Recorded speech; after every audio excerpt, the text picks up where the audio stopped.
Vibration, yeah.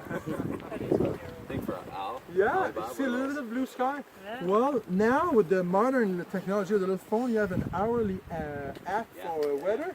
So I looked, okay, it was 100% rain at 7 or 8 in the morning, and 80 and 70, I think this afternoon was 30, and I think 7 p.m. was sunshine. So hopefully that's what's happening. Okay, well, thank you very much, everybody, for sharing this time together on Tablelands. You can now officially start your AT period of your life after Tablelands. You can now go back home and say, I have walked on the Earth's mantle.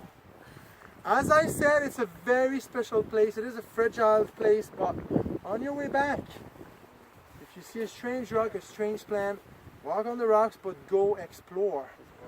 It's hard to walk more than 50 meters and not stopping. There's always something.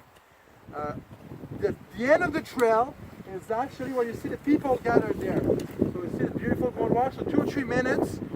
There's a beautiful wooded platform. It's a beautiful place for the picture as well. This big canyon is called Winterhouse Brook Canyon. And the Winterhouse Brook is the brook itself that goes down as far as the community of Winterhouse Brook, which is just down at the bottom of Woody Point, where people used to stay in the winter and then on the point in the summer. Summer housing, winter housing was very important in Newfoundland. Summer you'd be close to the fishing ground, winter you'd be back into the woods, living off the wood. And even First Nation people, the Beothuk and the Mi'kmaq, it was always the same thing. In the winter you had to go inland.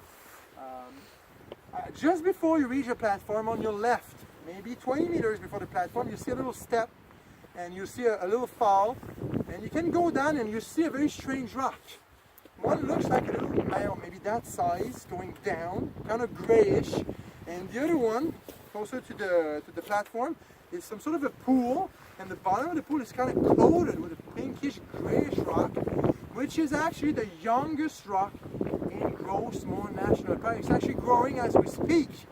And what's happening here, we did talk about the water and minerals, this all the water. There's lots of cracks, water runs through the cracks, and when water comes out to the surface, some minerals precipitate themselves, so they turn back solid. And one of these minerals is calcite, or calcium.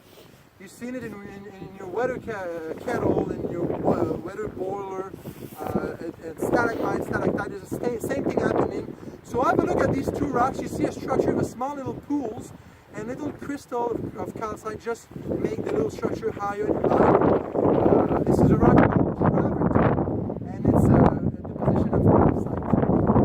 Tertiary, they found a little rock. That's what it is.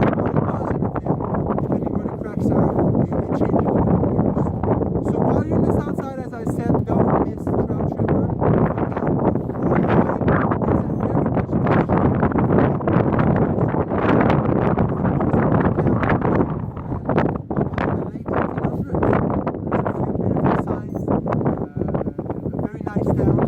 Come visit us at the District Center for sure. And to conclude, I'll just give a quick portrait of the landscape. I did say that Grossmore was a UNESCO site because of its incredible geology, which Tableland is only one part. Because this big mountain, this big block slid over deep water sediment, which you could see in Greenpoint one day Friday or anytime when you're home. Green hills you have there, this is oceanic crust.